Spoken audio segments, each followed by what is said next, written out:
Yes, meron naman tayong nakitang isang small business online na tutulungan natin. So this time naman, ang ating i-feature na business is ang malunggay chip. So meron siyang patahian. May mga staff siyang tumutulong sa kanya. And nung pandemic, nanganak siya sa bunso niya, lagi siya nagmamalunggay.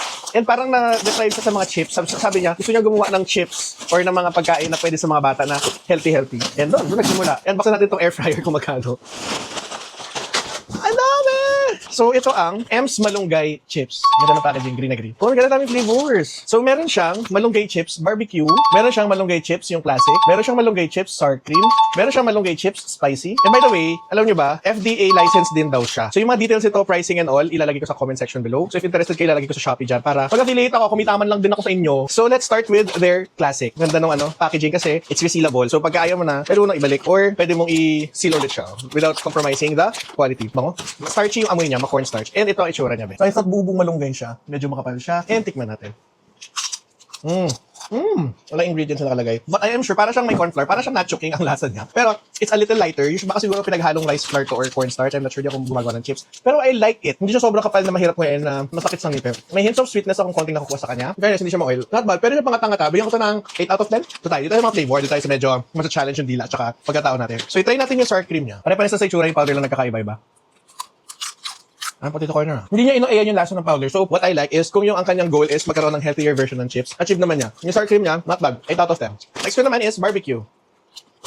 Oh my God, sarap. 10 out of 10. Hindi siya ordinary na powder na parang nabibili sa grocery, parang gano'n. May sweetness, saltiness, smokiness. Barbecue talaga. 10 out of 10. Highly recommended ng barbecue. Next naman is ang kanilang spicy.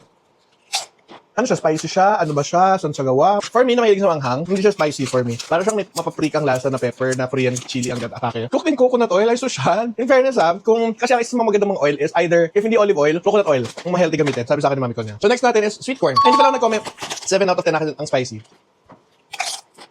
Ito. Dara. Alam mo yung nabibili sa SNR yung mga corn, tawag doon? Corn pops ba yun? Yung mga magbibiligit sa gilagid. Anong kalasa?